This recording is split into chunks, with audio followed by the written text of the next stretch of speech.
Outra coisa, quando a gente fala de urgência e emergência é o ponto final para a saúde, né? Então, se a atenção básica for mal feita ou não tiver sido feita com excelência ou com prestando o serviço necessário, esse paciente, uma hora ou outra, ele vai se urgencializar. Sim. Né? O final dele, o ponto final é a urgência. Então, se ele não cuidou da atenção, se ele não cuidou da pressão alta dele ou do diabetes corretamente, ele tem uma possibilidade muito maior de infartar, né, e chegar na urgência. Sim. Hoje evoluiu muito. Todas as ambulâncias do SAMU são vans grandes, equipadas. Então, foi dado um passo significativo. E virou uma grife muito importante. Hoje todo mundo tem muito orgulho de usar a roupa do SAMU, Isso. o emblema do SAMU, o logotipo do SAMU. Virou uma grife. Eu falo que são samuzeiros, né? Você vê o pessoal com a roupa, você já sabe que é do SAMU.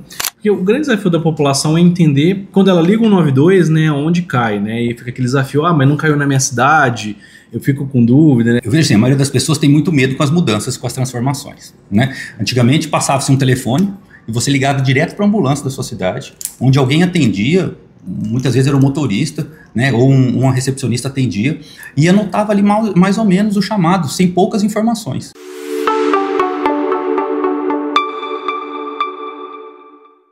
Olá pessoal, eu sou Diego Meloni, o SUSista, e esse é mais um programa do O SUSista. Nós iremos trazer hoje um assunto muito importante, que é falar sobre a urgência e emergência no SUS e o quanto que é importante o papel do médico na urgência e emergência do SUS, né? Como que se dá isso no Sistema Único de Saúde, como que é a regulação, né? Como que é a porta de entrada quando chega com um paciente na emergência.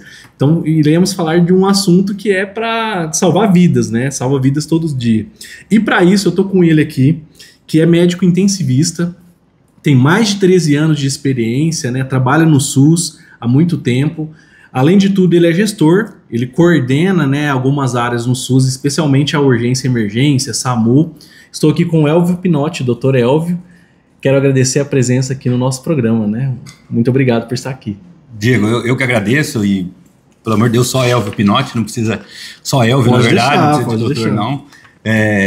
Primeiramente, agradecer o convite, né? É muito bacana falarmos da nossa profissão, da nossa carreira, né, e das coisas que a gente mais gosta.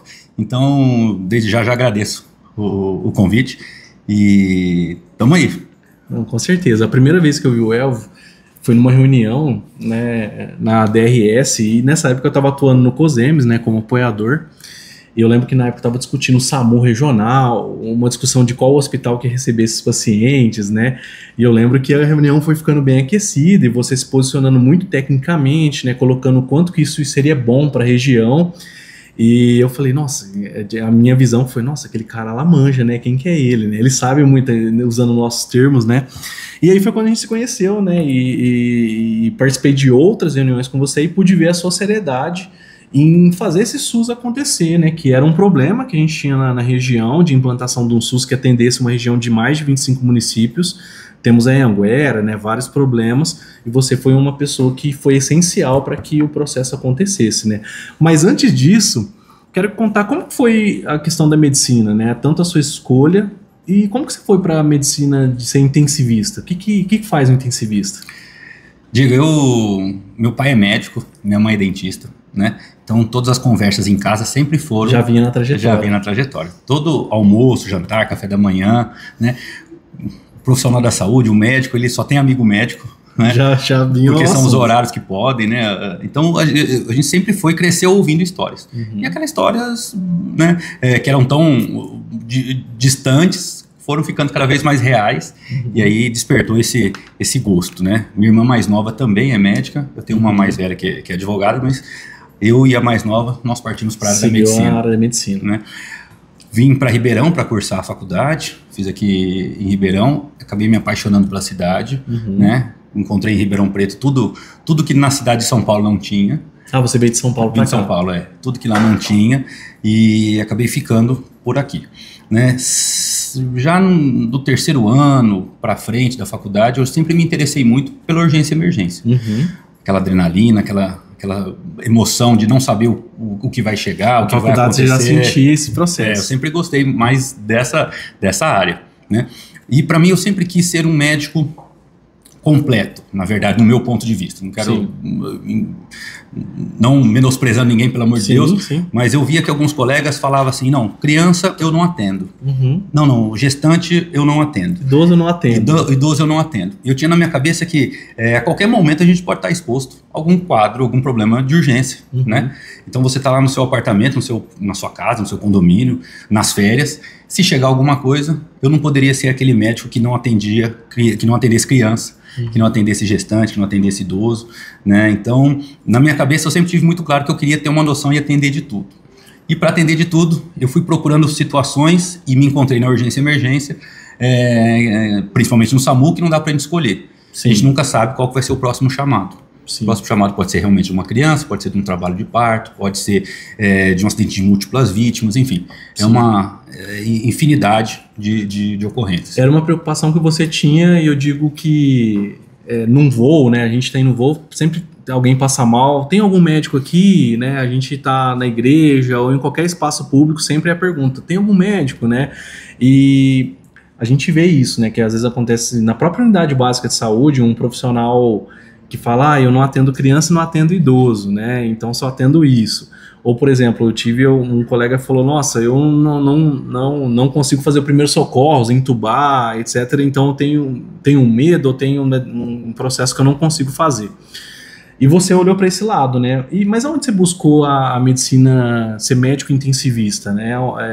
Eu vi que você fez uma formação no Einstein, né? Sim. Depois que eu fiz a formação, eu me deparei com os plantões, né, que todo mundo faz, comecei a querer saber mais, me especializar mais, e escolhi a medicina intensiva por quê?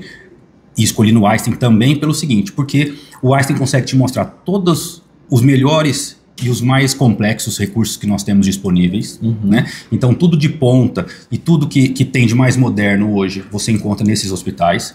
Então lá seria um objetivo para qualquer hospital, para qualquer unidade de saúde, lá é sempre o objetivo do gestor ou do médico, né? E atualização. Então eu escolhi a medicina intensiva porque realmente você consegue lidar com todos os tipos de paciente. Desde o paciente que dá entrada na UTI, né? Então a medicina intensiva é um médico que trabalha na UTI.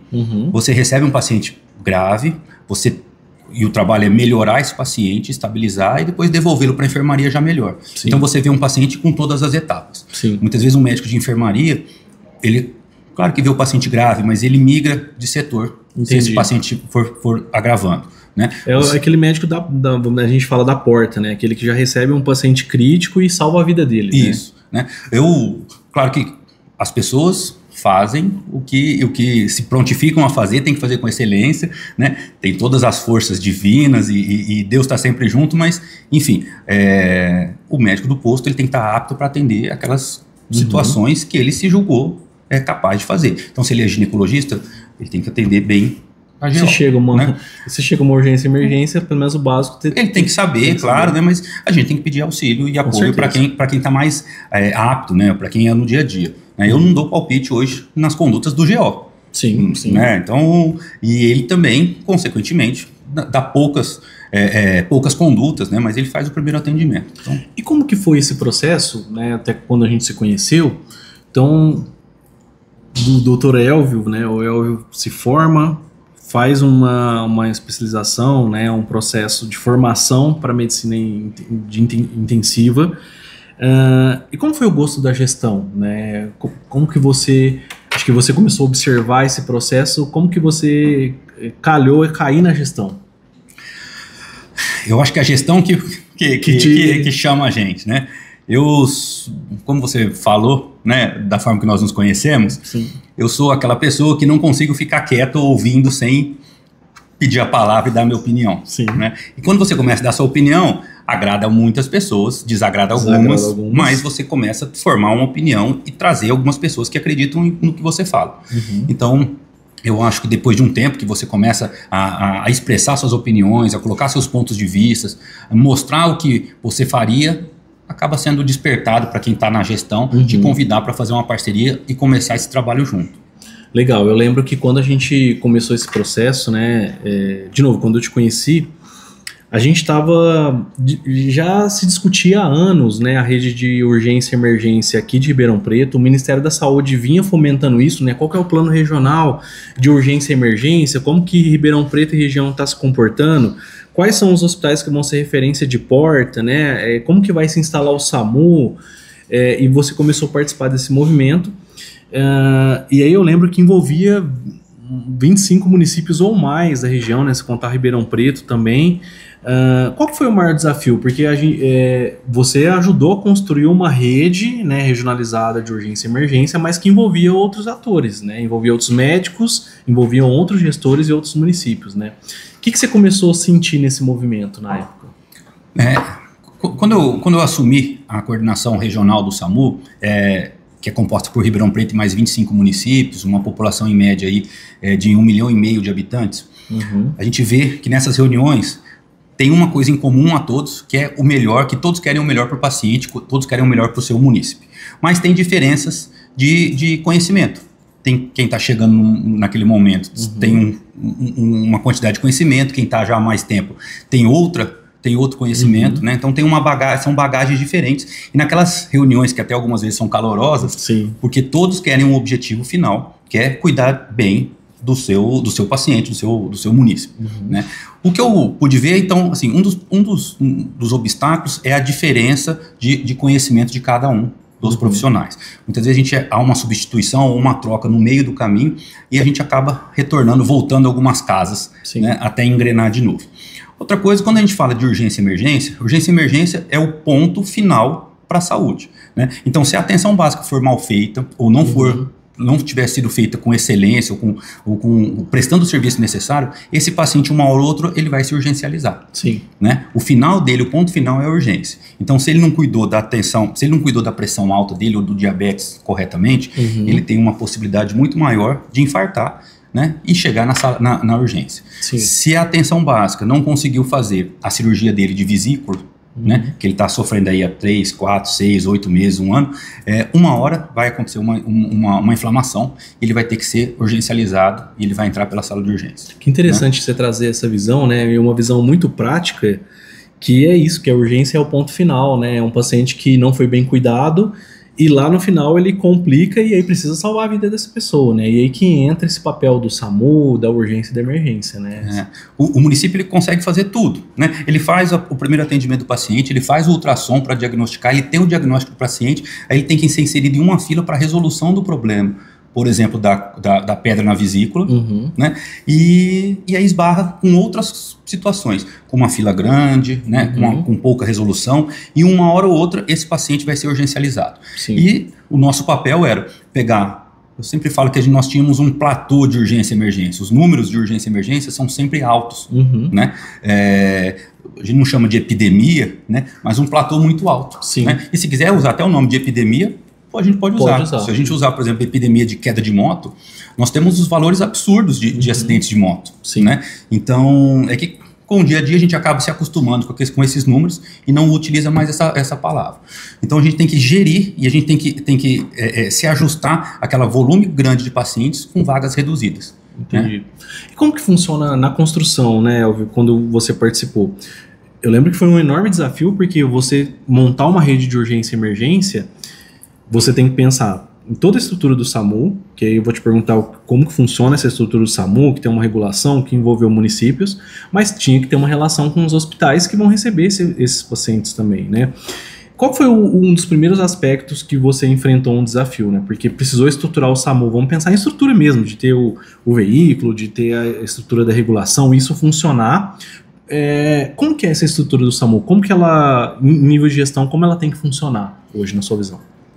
O SAMU, depois da última portaria do SAMU, né, que colocou essa regionalização, conseguiu fazer com que cidades menores, né, tivesse uma ambulância lá, né, com sua equipe montada, e fosse orquestrada por um município maior. Tá. Antigamente nós não tínhamos isso, e era difícil esse repasse de valores, era difícil essa comunicação, onde um município com menor tamanho, né, tivesse uma ambulância e conseguisse ser comandado de longe. Né? Com a regionalização, pôde ser feito dessa forma. Então, assumiu um município maior, um município mãe, e ele conseguiu disparar. Então, aqui de Ribeirão Preto, por exemplo, nós comandávamos, nós recebemos todas as ligações, todo mundo que liga 192, desses 26 municípios, desse 1,5 milhão de habitantes, cai na central aqui em Ribeirão Preto, né, é transformada numa ficha online, né, numa ficha digital, e aí, digitalmente, essa ficha é mandada, né, essas informações é mandada para a ambulância,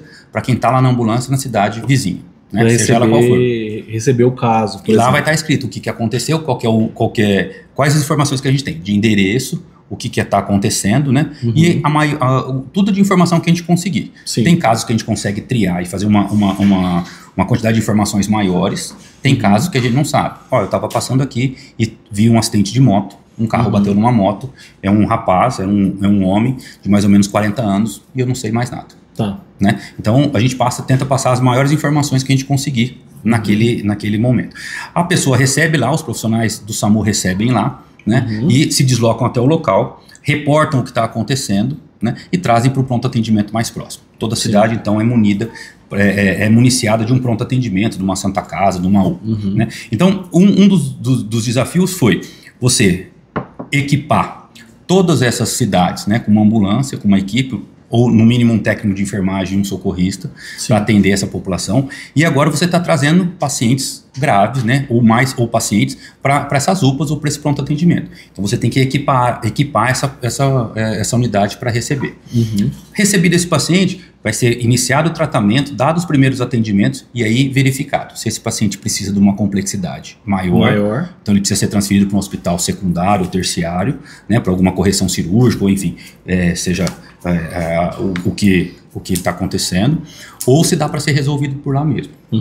Tá? Então, orquestrar formatar tudo isso que é o desafio. Que é o desafio que envolve muita gente, né? Envolve muitas pessoas, e essa estruturação de equipe. Quando a gente pensa na regulação do SAMU, essa regulação do SAMU, ela só é formada por médicos, tem outros profissionais, porque o grande desafio da população é entender, quando ela liga o 192, né, onde cai, né, e fica aquele desafio, mas não caiu na minha cidade, eu fico com dúvida, né, eu queria que de novo tivesse um telefone que eu ligava na ambulância lá da cidade, né, e isso a gente escutou muito na discussão, né, como que você vê esse processo aí? Eu vejo assim, a maioria das pessoas tem muito medo com as mudanças, com as transformações, né, antigamente passava-se um telefone e você ligava direto para a ambulância da sua cidade, onde alguém atendia, muitas vezes era um motorista, né, ou uma recepcionista atendia e anotava ali mais ou menos o chamado, sem poucas informações. Né? E aí quando centraliza, você consegue colocar, você consegue auditar aquilo lá, o que está acontecendo, você consegue saber o que está acontecendo em cada cidade.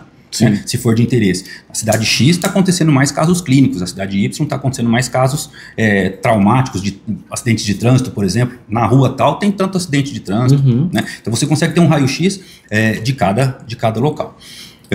Isso te dá também muito mais, né? O pacote SAMU, né? Quando você traz o SAMU, não é simplesmente escolher 2 ou 3 ou 5 profissionais lá e colocar ele para trabalhar. Você tem todo o treinamento, você tem todas as especificações. Então esse motorista agora, quando para a ambulância, ele vai se preocupar com a segurança da cena.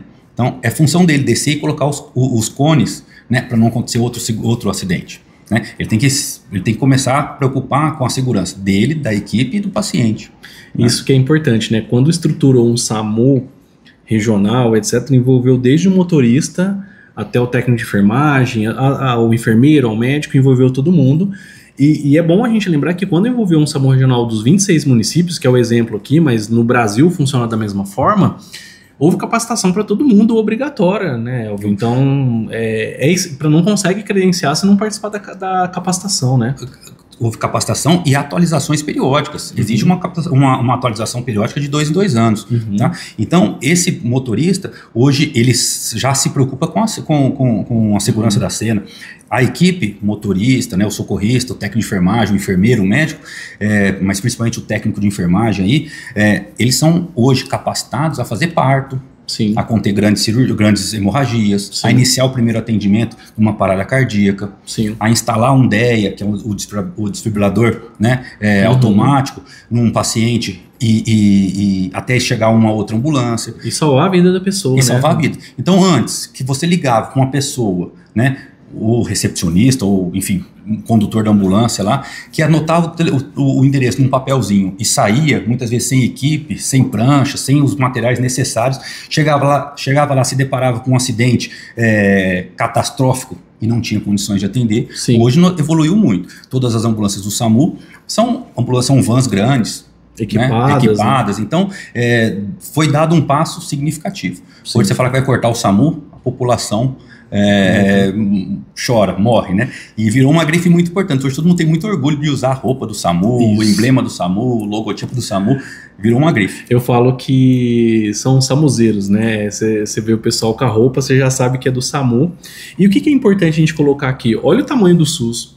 Olha o tamanho do Sistema Único de Saúde, que montou uma estrutura de urgência e emergência, né, que a gente fala pré-hospitalar, essa estrutura que vai no atendimento, e qualificou, né, Elvio? Porque quando você me fala dessa questão epidemiológica, olha o quanto que é interessante. Numa estrutura regionalizada, você começa a mapear e gerar histórico, que olha que você me trouxe, que aquela rua tem mais acidente, que talvez em determinada região de uma cidade grande está tendo mais casos, sei lá, de suicídio, tem chamadas, etc. Você começa a ter uma análise efetiva, né, e uma eficiência do SUS de você poder fazer uma intervenção naquele cenário. Agora, quando fica num processo de anota no papel, se perde, é o colega do fulano que foi atender, né, isso não traz resolutividade para o Sistema Único de Saúde, né. E aí, o que eu queria... Você deve ter visto, né? A gente tem aquela foto emblemática de quando aconteceu o caso de Mariana, né? Até que chegou o helicóptero com o logo do SUS, né? Que foi um dos primeiros a chegar no evento. O SAMU e essa questão de urgência e emergência, ela faz um plano para catástrofes, né? Por exemplo, a gente está na Anhanguera aqui perto de Ribeirão, né? Como que é isso, né? É um plano de como atuar, vai chamar todas as bases, né? Você participou disso, né? Nós temos toda a cidade, mas Ribeirão Preto também tem, falando especificamente aqui da nossa cidade, que tem um protocolo, né, e um plano de acidente de múltiplas vítimas. Então, quando a gente identifica um acidente de múltiplas vítimas, como já aconteceu algumas vezes, 2 ônibus se acidentam na estrada, né, ônibus com caminhão, isso é muito frequente aqui na Anhanguera, onde a gente está, a gente dispara o nosso protocolo de múltiplas vítimas. Tá. Então lá tem um organograma, tem uma lista de coisas que a gente precisa fazer. Então ligar para todos os hospitais, por exemplo, ligar para o coordenador, ligar para o secretário da saúde, ligar para a defesa civil, ligar para a polícia, né? Então tem uma série... Envolve um monte de pessoas. Um monte de pessoas, né? Nesse momento a gente também liga, né, para os hospitais particulares. Então a gente deixa a cidade inteira e a região de sobreaviso, porque nesse momento, num acidente de múltiplas vítimas, não necessariamente somente os hospitais do SUS vão receber paciente. Hospitais conveniados também vão ter, particulares vão receber pacientes também. Vai precisar oferecer a sua estrutura para o Sistema Único de Saúde, para todos, né? Para todos. Tanto as empresas também de ambulâncias que prestam serviço de remoção, que prestam serviço de atendimento, também são acionadas nesse momento e enviam a equipe. Então, a gente tem toda uma série de esse protocolo, e esse protocolo é atualizado com simulados no mínimo uma vez por ano. Eu já vi, às vezes eu venho, né, e aí às vezes que tá parado, aí a gente... Enfim, aquele curioso que é sempre olhar, e não seja um curioso, porque é aí que dá acidente mesmo, né? Mas a gente vê que às vezes é um aspecto de simulação mesmo, são treinamentos. Então, olha o tamanho que a gente fala do Sistema Único de Saúde, o SUS na real, que não é... Às vezes o pessoal imagina, né, Elvio, que o SUS ele é para pobre, o SUS ele é pequeno, ele resolve só coisas simples. Não, o SUS ele trabalha com eficiência, trabalha com dados, trabalha com tecnologia, trabalha com treinamentos, né? Então, a gente tem... Enfim, mais de 160 milhões de pessoas dependem exclusivamente do SUS, e o SUS é para todos, né? Principalmente no caso da urgência e emergência, que é o SAMU, né? É do rico ao pobre. O SAMU não vê distinção, não tem distinção com classe social, atende a todos. Naquele acidente de trânsito, você não sabe quem são as pessoas que estão ali. Na verdade, você nunca sabe quem são as pessoas que estão ali. Sim. Então, não vê classe social. Quando você falou da questão do protocolo, né, de acidentes de múltiplas vítimas, você lembra de algum caso que a gente teve aqui na região, né, que logo que esse protocolo existiu já funcionou, né? Esse protocolo, desde o início do SAMU, já a gente tem, né? Então, anualmente nós fazemos um simulado, como eu falei, é um simulado tão refinado e tão próximo à realidade que as equipes que estão no plantão não sabem.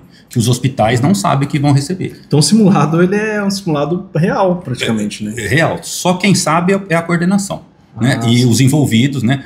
Claro que a gente envolve o corpo de bombeiros, dependendo, a gente sempre tenta fazer uma união de forças. Então, a gente tenta colocar uma simulação de um incêndio num prédio, né? Num incêndio em num campo de futebol, né? Nós tivemos muito esse treinamento quando a Copa do Mundo veio ao Brasil. Ah, sim. Né? Então, precisou ser feito, refeito, foi minuciosamente treinado tudo isso. Então, nenhum dos integrantes aí sabe, quem sabe é somente a coordenação. E, Diego, sempre... Infelizmente, a gente acaba se envolvendo. Recentemente teve um capotamento de um ônibus de madrugada ali próximo a Dumont, se eu não me engano, uma cidade aqui da nossa região, né? À noite, chovendo, né? Uma estrada, uma vicinal sem acostamento.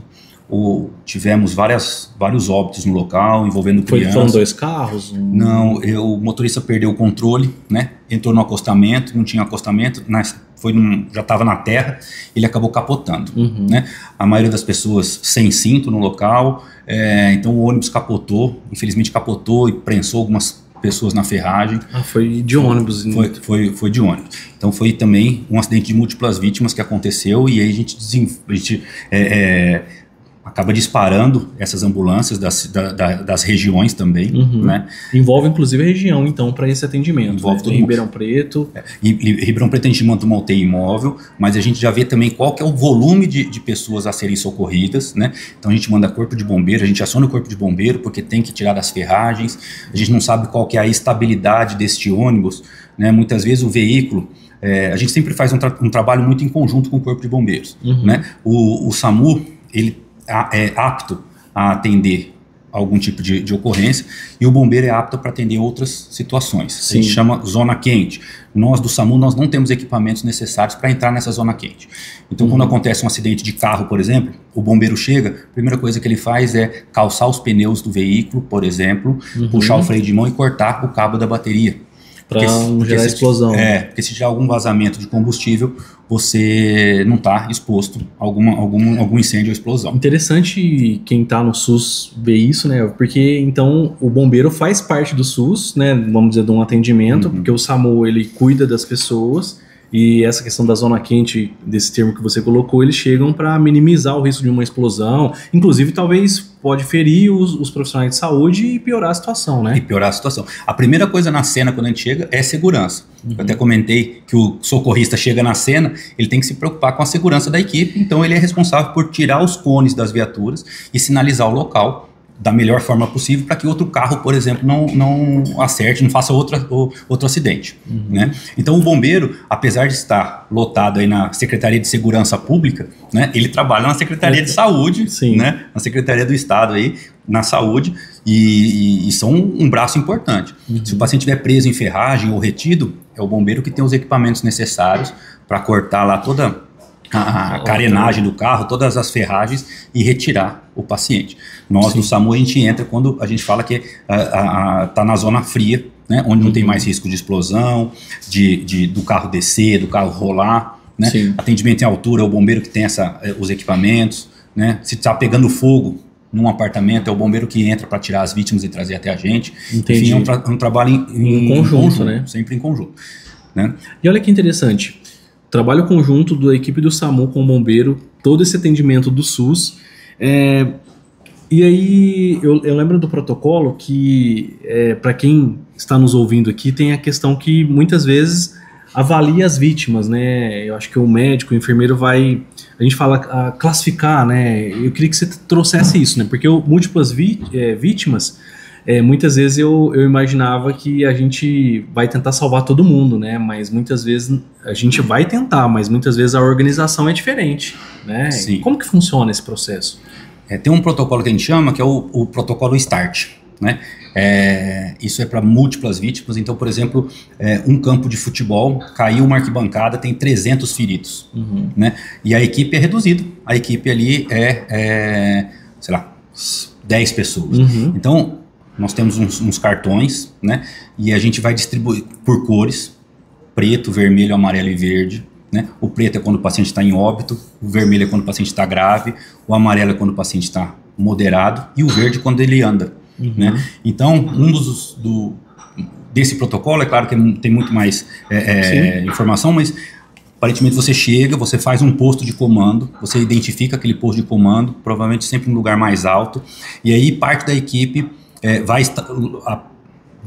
estendendo algumas lonas no chão, então tem a lona que faz parte daquela mesma cor, preta, vermelha, amarela e verde. Já vai classificando, né? Inclusive na lona. Inclusive na lona. Então, a primeira equipe que passa vai distribuindo esses cartões no tórax dos pacientes. Os pacientes verdes, claro que a gente vai gritar e falar para eles andarem, ou ajudar quem consegue andar, ou tá pouco machucado, até a área verde, né? Então vão sobrar 2 ou 3 pacientes para a gente ver. Os que estão amarelo, que não conseguem se movimentar, mas estão respirando, estão parcialmente conscientes, e os vermelhos, né, que estão os pacientes mais graves. E a primeira equipe elas têm cerca de 3 a 5 segundos para identificar isso para cada paciente, uma manobra simples que a gente tenta, o paciente que não respira, a gente tenta elevar um pouquinho o queixo para a gente ver se abre, para a gente tentar abrir as vias aéreas. Se ele voltar a respirar, ele é considerado um paciente vermelho, né? Senão ele já é classificado como óbito. Sim. E nós tentamos classificar esses pacientes o mais rápido possível para a segunda equipe chegar e ajudar a socorrer esses pacientes já trazendo para as lonas da cor correspondente. Lá vai ter uma equipe, né? Vai ter uma equipe centralizada, um posto de comando que vai começar a fazer o atendimento desses pacientes. Ele vai tentar avaliar e fazer todo o suporte de vida, né? Já aqui na zona fria, né? Então tirou o paciente de uma zona quente, de possíveis problemas ainda, de lugar que não está 100% em segurança e traz para essa zona fria para o restante da equipe. Esse protocolo usado pelo SUS, né, Elvio, ele é um protocolo mundial, vamos dizer assim, né, que às vezes a pessoa, de novo, pensa que o SUS ele é pequeno, mas é protocolo usado nos Estados Unidos, em qualquer país, né, que é feito dessa forma, e aqui é muito capacitado, os profissionais são capacitados para fazer isso, né. Os profissionais são capacitados e exaustivamente treinados, né? Isso aí, quando a gente faz um treinamento desse, um simulado, por exemplo, a gente coloca 50 vítimas, né? E 30 vítimas são amarelo e vermelho. Sim. Então são 30 vítimas para serem carregadas literalmente no braço, aí, né? Nas pranchas, da forma correta, para trazer até o local de atendimento. Sim. Então, exaustivamente treinados, né? É que cada acidente... Infelizmente, cada acidente é um acidente. Sim. Nunca uma vítima cai da mesma forma, nunca as ferragens do veículo se transformam, se deformam daquela mesma forma. Sim. Então, cada acidente é um acidente, né? A gente dá o exemplo do start, quando são vítimas aí de 200, 300 vítimas que a gente passa dessa forma, avaliando, né, rapidamente.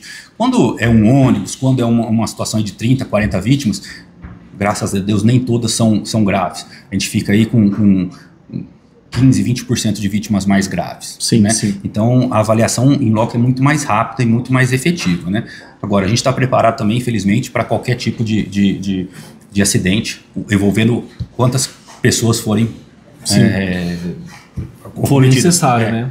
Ô Elvio, e aí eu vou me colocar aqui como pai também, né, e te perguntar se você já teve uma história, porque além desse processo de salvar a vida, muitas vezes dependendo, quando você tem um chamado numa casa, por exemplo, muitas vezes os familiares estão lá, né, e aí você tem um chamado de um engasgo de uma criança, de um afogamento, né, e as pessoas estão lá envolvidas, muitas vezes tentam ajudar e acabam piorando o processo, né.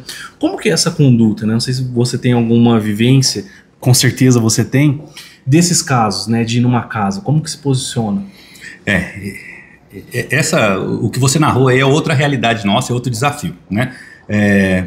A gente vai até a casa do paciente. Então, quando está uma UTI móvel, quando vai um médico no local, eu costumo falar que o hospital chegou dentro do paciente, da casa, né? Nós levamos o hospital. Então, a gente tem todo esse desafio de contornar aquela situação, porque a família realmente está, e com razão, né, com a devida razão, diante de uma gravidade. Está desesperada ali, né? Eu lembro, eu até recentemente estava relembrando essa história, né? Eu lembro que um dia eu cheguei no plantão do SAMU, às 7 horas da manhã, enquanto a gente falava bom dia para a equipe, eu fui ali na central de telefonia, falando bom dia para todo mundo, e entrou uma ligação realmente de uma mãe que estava desesperada, né, falando que a criança era um recém-nascido de poucos meses, de 2, 3 meses, e ela estava desesperada, falando que o filho não estava respirando, né. A gente tem por conduta, o atendimento é feito, a ficha é feita da forma mais rápida possível, ela transferiu, eu que estava ali, já transferiu para mim, e eu atendi o telefone, e ali lá naquelas pequenas, poucas palavras que a mãe falou, a gente já conseguiu sentir o desespero da mãe. Você já identificou que podia ser. Que podia ser, né? E eu já passei o telefone para outro colega para continuar as orientações. Quem fica no SAMU também dá essas orientações, né, à distância. O SAMU já faz um atendimento à distância, né? À distância também. Então a gente tem o que a gente fala da telemedicina, né? A gente já faz algumas orientações ali à distância. E eu já entrei na ambulância e a gente já foi, né? E quando envolve criança... um falando com a mãe, você já entrou no carro e já foi pro local. E aí já foi. E quando fala de criança, né? Eu arrepio até de todas as vezes que eu conto essa história, igual fiquei aqui. Então, quando envolve criança, o motorista, o enfermeiro, independente de quem tá, todo mundo se sensibiliza, né? Sim, até quem não vai na cena, quem fica na central, fica tenso. Sim, né? sim. Começa a querer saber todas as informações. E nós chegamos nessa casa, né? Eu lembro que foi poucos minutos, mas para essa mãe deve ter sido uma eternidade. Ela já estava esperando a gente no portão, já entregou a filhinha nas mãos, assim. Né? Realmente estava em parada cardíaca, né? Realmente não respirava, o coração não batia, né? E nós começamos todos os procedimentos ali, e a gente via do lado da mãe, né, que naquele momento um misto de choro, de grito, de reza. Nossa, não consigo nem imaginar a cena. E graças a Deus, depois de alguns minutos, né, alguns poucos minutos, o coraçãozinho voltou a bater. Nós conseguimos reverter esse quadro, né? A mãe foi tentando se acalmar um pouquinho mais, a gente estabilizou e levou para um hospital. A gente acabou trazendo para o hospital. Vocês precisaram entubar lá na hora? Entubamos na hora, né? Então é o que eu falo, o hospital chega lá. Nós vamos com uma UTI móvel, e lá tem tudo que a gente precisa. Tem medicação especial, se precisa fazer? Lá tem o aparelho para dar o choque, a gente tem o respirador, nós temos material de cirurgia, a gente pode fazer parto, a gente pode fazer dá para fazer até cirurgia. Então a gente tem todas as medicações que precisam num hospital. Tudo que tem numa sala de hospital, tem lá. Tudo que tem dentro de uma UTI, tem lá na ambulância. Então nós fizemos tudo o que foi necessário, a gente tubou a paciente, sedou, reverteu, né? Iniciamos já as primeiras medicações e a gente levou pro hospital, né? Levou para um hospital e... Aí você, como médico, acompanhou essa criança até no hospital. Isso, essa criança é de responsabilidade da nossa equipe, até a entrega para um outro colega, né? Num centro que esteja habilitado para continuar esse tratamento. E nessa hora quando você chega na porta do hospital, aí você como médico vai falar com outro médico, aí você passa o caso?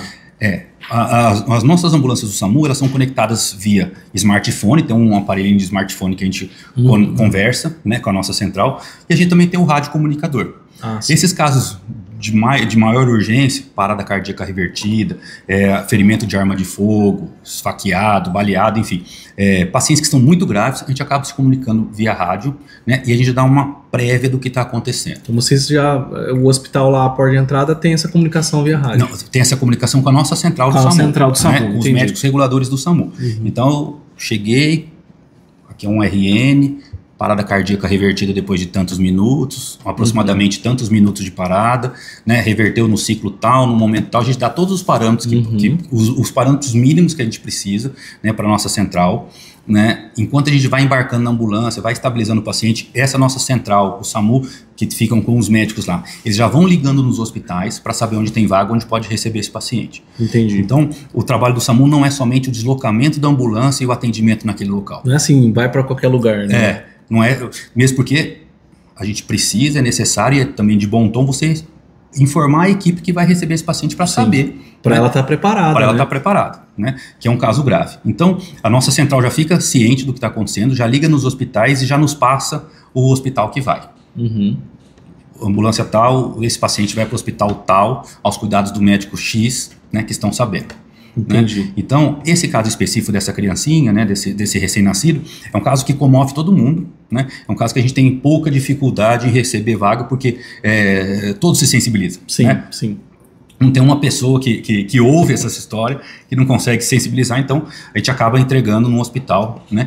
E um caso curioso é porque eu fiquei sabendo especificamente dessa criança que depois de poucos dias ela já estava tudo bem, já estava se programando a alta, então o nosso trabalho foi... Um trabalho reconhecido, né? E olha que interessante, eu ia te perguntar isso, né? Depois, eu sei que não é o papel, né? Porque vocês cumpriram o papel até ali, e depois ela foi para o hospital, talvez para UTI, né? E até a alta. Mas vocês às vezes procuram saber do que aconteceu, né? esses casos mais emblemáticos não tem como. Não tem como todos, né? Mas... Na verdade, porque também a gente frequenta muitos esses hospitais. A gente leva esse paciente, mas daqui um pouco a gente vai levar outro paciente, as equipes acabam tendo um bom convívio, né? Então sempre acaba comentando. Mas esses casos mais emblemáticos, que emocionam, que traz... que a gente não tem como, a gente não se vê no papel daquela mãe, daquele pai, a gente acaba perguntando, acaba se envolvendo. Acaba se envolvendo, né? E olha que interessante, pessoal, de novo, é o SUS que funciona, fico até arrepiado com uma história dessa, né? Porque você imagina essa mãe e essa dimensão que tem o Sistema Único de Saúde, né? Que, vamos dizer assim, né? De uma maneira nua e crua, né? Essa família não gastou R$1, né? Então, você imagina se fosse não criticando um sistema público americano, não, cada sociedade tem, né, o que a sociedade espera também, o que ela deseja, a forma de levar, mas o Brasil optou pelo Sistema Único de Saúde, tem o sistema privado também, mas a maioria das pessoas dependem do SUS, não gastou R$1, né? Então, eu tenho até um caso de um amigo que foi para os Estados Unidos, precisou de um atendimento de urgência e emergência, e ele falou que o atendimento foi muito legal, vamos dizer, o SAMU americano, né, que é o modelo deles, mas ele falou que a hora que veio a conta, ele quase caiu para trás, né, porque ele falou que quase tudo que fazia era bipado, e aí no final foi muito bem atendido, mas falou, olha, sua conta tá aqui, e ele assustou, né, ele até falou, depois acionei o seguro para pagar, etc. Olha o quanto que o SAMU, né, e até ia te perguntar, aqui em Ribeirão Preto, no mês, assim, algum dado interessante do SAMU, né? Quantos atendimentos chega a fazer? Quantos chamados tem, né? Como que é isso? Aqui no SAMU, com essa população de 1,5 milhão de habitantes, a gente tem em média de 1.000 a 1.200 ligações por dia. Nossa, é muito, né? Eu achava que era menos. Então, claro que nem todas se revertem a chamados especificamente, algumas são só orientações. Não, a senhora pode procurar isso, ou é para tirar dúvida realmente, mas é cerca de 1.000 a 1.200 ligações por dia. Por dia. Né? E ainda tem essa questão de trote ainda, que era falado, né? Tem pessoas maldosas, né, fazem isso. Tem. Eu lembro que esse dado, quando eu assumi a coordenação do SAMU em 2018, era uma média de 5 a 7% de trotes. 5 a 7% de trotes. E no final da minha gestão e da minha coordenação, em 2012, nós entregamos a 3%. Mas ainda hoje é de 3 a 4% o volume de trotes. Vai de uma conscientização da população esse processo também, né? De conscientizar. É um trabalho ininterrupto, né? Essa conscientização, essa informação via imprensa, via escola, né? Que precisa orientar e educar melhor toda a população. Sim. Eu vou tocar agora numa ferida, Elvio, que você também participou, por isso que eu estou trazendo aqui no programa do SUSista, no nosso podcast. Então a gente falou do caso de uma criança, tem uma sensibilização. Eu lembro que a gente fez uma discussão muito aqui, em outros lugares que eu pude visitar também, que era a dificuldade da relação que tinha com o SAMU com o paciente de problema de saúde mental. E que em alguns lugares, né, não aqui, né, como eu pude viajar Brasil sobre esse tema, tinha sempre essa discussão, que é quando alguém liga que uma pessoa está em surto com problema de saúde mental, muitas vezes o SAMU tinha dificuldade, esse paciente não é meu, tem que levar ele para um pronto atendimento, né, e a gente falou, olha, existem crises de urgência e emergência em saúde mental, né, como que você vê isso? Qual que é esse o desafio, né, porque aumentou muito os problemas de saúde mental da pandemia para cá, né? De surto, caso de suicídio. Eu queria que você contasse aí. O caso da saúde mental em específico é um caso muito delicado. Eu acho que é o mais delicado para a gente. Porque muitas vezes o paciente, ele está agressivo, mas ele não está incapaz de receber ele está com a sua cognição preservada. Entendi. Ele só está agressivo. Né? Ele está consciente, ele está orientado, chega a equipe, ele está colaborativo, mas ele acabou de quebrar a casa. Ele acabou de tentar agredir o pai, a esposa, ou enfim. Ele tá agressivo, mas ele não está em surto psicótico. Entendi. Né? E ele está consciente. Né? E a gente sempre precisa da força policial para nos ajudar. Sim. Porque quando precisa de uma contenção, primeiro que o técnico de enfermagem e o motorista, especificamente, eles não conseguem decidir sozinho se vão ou não partir para uma contenção física do paciente. Sim, né? Isso é uma conduta médica. Isso é uma conduta médica, né? Exclusivamente. Claro que nós temos a nossa central de regulação com um médico que pode fazer, né, analisando os dados que forem passados tanto pelo smartphone quanto pelo rádio, a gente pode dar essa conduta e tem protocolo para isso, para nós fazermos uma telemedicina, um teleatendimento e orientar a contenção física desse paciente. Sim. Né? Mas precisa ter subsídio suficiente para a gente identificar isso que é um surto psicótico. né? Não é somente uma alteração momentânea do quadro. Sim, sim. Tá? Então precisa de uma avaliação médica, né? Como você colocou a questão que num acidente precisa do bombeiro dar o suporte na área quente, você às vezes precisa da policial para conter o paciente. Para conter o paciente. Até para não expor a equipe. Muitas Sim. vezes, se for um técnico de enfermagem, uma técnica de enfermagem, um motorista, essa técnica de enfermagem pode ser, muitas vezes, uma mulher e franzina. Sim, né? sim. E o paciente é um paciente homem, adulto, jovem, forte. Sim, né? sim. Então você tem uma disparidade muito grande de força e a gente não pode expor. Né? Lembra que eu sempre falei primeiro que a primeira coisa da cena é a segurança. É a segurança, né? Da equipe. E essa faz parte também da Porque segurança se a equipe for agredida ou lesionada, não vai conseguir nem salvar a pessoa, né? Não, agora a gente tem 2 pacientes, né? Tem um paciente e agora um da equipe ou 2 da equipe. Pior, assim, então a gente piorou o que já estava. Né? Então a gente precisa sempre da força policial. Né? O que acontece muito também no SAMU é que a família identifica um surto psicótico, né? Um usuário de substância, né? Psicoativa, ele está em surto e chama o SAMU. Enquanto o SAMU está se deslocando, né? Todos os chamados que entram no SAMU, a gente faz uma classificação de acordo com a gravidade. Sim. Então, se tem um paciente com uma queda de moto inconsciente ou uma criança inconsciente, ela é classificada como uma urgência maior do que um paciente com um entorse no joelho. Tem que atender primeiro. Vai atender primeiro esse inconsciente, esse trauma. E são 1.000 a 1.200 ligações por dia. Transforma-se isso em chamados e a gente vai classificando lá e vai mandando a ambulância de acordo com a disponibilidade dessa urgência. Então, quando a gente manda essa ambulância, dispara essa ambulância para esse paciente psiquiátrico, né, muitas vezes, em 10 minutos, 15, 20 minutos, né, que ele está lá esperando, ele mudou, ele saiu de casa e saiu andando na rua. E o SAMU também não tem a autonomia e não tem essa liberdade de poder ir procurar o paciente. Não faz sentido, né? Por tanta demanda vocês têm que atender. E não só por demanda, né? E se nós demorarmos meia hora para procurar esse paciente? Sim. Ou 1 hora? Então, não é uma atribuição nossa, então a gente também é algo sensível, né? E um dos problemas aí que a população acaba enfrentando. Sim. Né? E sempre dá algum tipo de problema porque eu concordo, né? O entendimento é muito difícil nessas horas. Sim, né? De entender o papel, né? Mas eu quis tocar nesse assunto porque é um papel sensível. Nessas andanças e aonde eu vou até hoje tem essa pauta, essa discussão, né? E a equipe tem tratado esses protocolos. É que, principalmente depois da pandemia para cá, as questões de surto, né?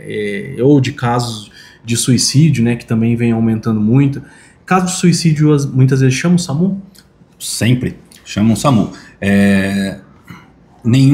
Só o médico pode constatar o óbito, né? Isso é uma normativa do Brasil. Sim, então só o médico consegue a constatação do óbito. Então, quando o paciente lá está sem respirar, por exemplo, é chamado o SAMU e a gente tem que mandar uma conferência. É claro que tem alguns casos de morte evidente que a gente chama. O paciente caiu, né, se jogou num caso de suicídio aí, do 6º, 7º, 8º andar, e quando a gente chega na cena a gente vê que não há a mínima condição de vida. Tá. Né? Tem partes do corpo separado, enfim, tem uma situação tão trágica que ali não tem a condição mínima de vida. Aí a gente considera como um óbito evidente. Sim. Ou quando você chega na cena, aquele paciente morava sozinho, faz 4, 5 dias que ninguém o via, né? Começou um cheiro, um odor aí diferente no quarto, é aberta a porta e constata aí vê e encontra um corpo já em decomposição, em estado avançado, também é considerado também um óbito evidente. E é o SAMU que acaba chegando nesses casos também. A gente sempre acaba mandando o SAMU, pelo menos uma equipe básica, para ter essa avaliação. Né? Muitas vezes, quem vê pela primeira vez acaba,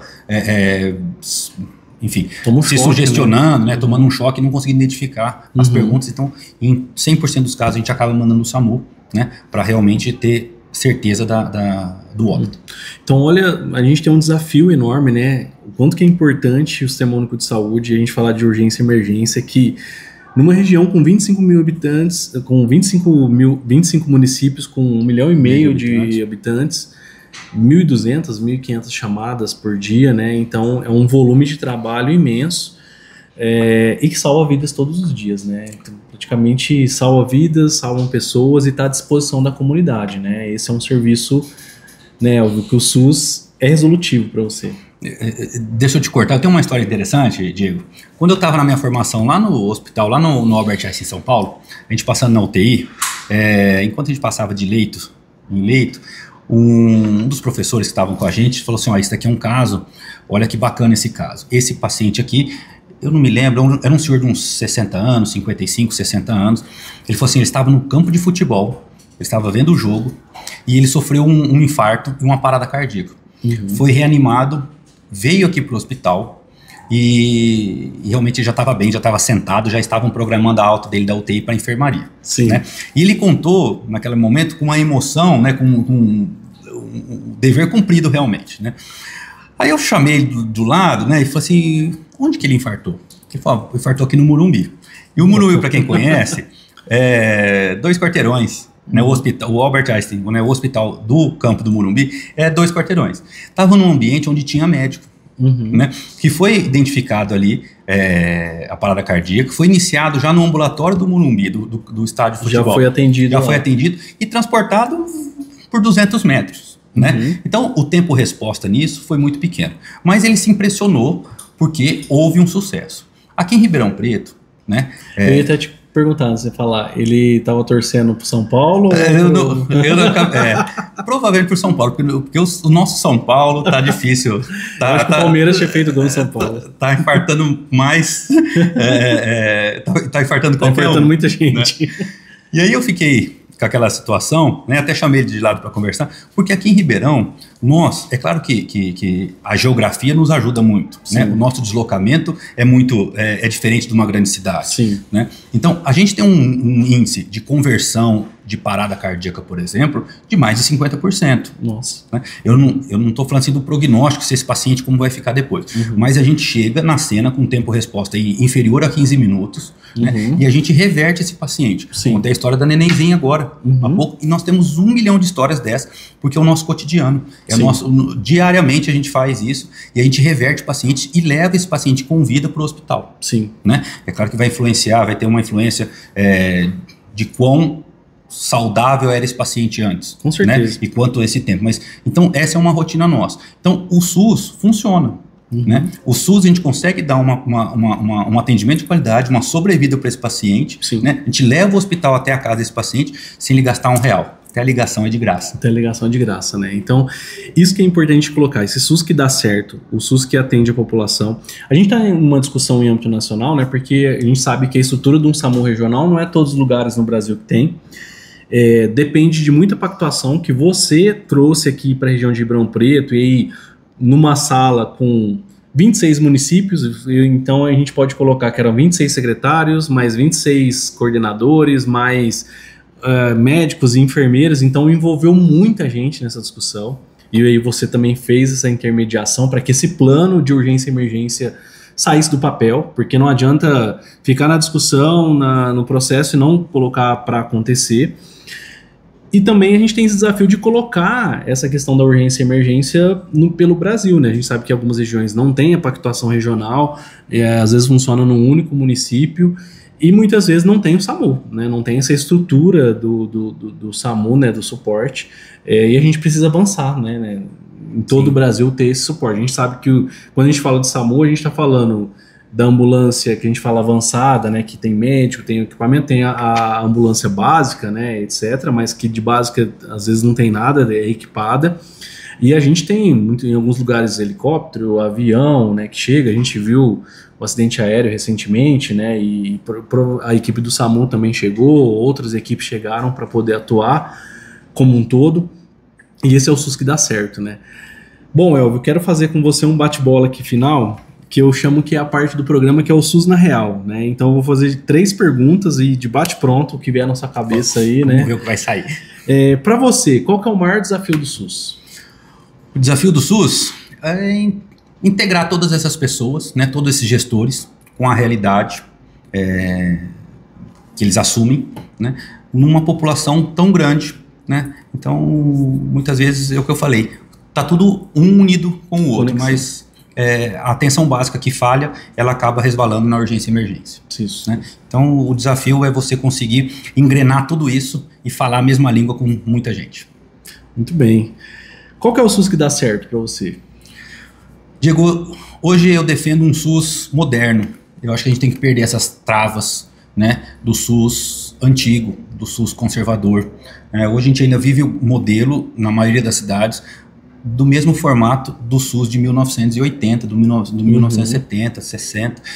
Hoje, para você marcar uma consulta com um especialista, você tem que marcar no posto de saúde, na unidade básica, para passar com um clínico, para esperar 3, 4, 5 meses, para você pedir um encaminhamento para o dermatologista, né, que vai entrar numa outra fila, né, ele vai 5 minutos de consulta, ele vai realmente ver que é uma consulta, uma lesão de pele, sim, e vai te encaminhar e você vai entrar em outra fila para um dermatologista, né, de 6 meses. Então você perdeu tempo, você perdeu dinheiro porque você pagou uma consulta, né? Você fechou uma agenda desse médico clínico geral para você atender. Então acho que a gente precisa perder um pouco esses entraves e já pegar os moldes e os modelos mais modernos que os planos de saúde têm, que os hospitais particulares têm. Hoje você no seu plano de saúde, você marca a consulta com o seu cardiologista direto. Trazer um SUS mais digital, né? Mais digital. Eu defendo muito também a teleconsulta. Sim. Né? Uma teleconsulta hoje você abrevia muito isso daí.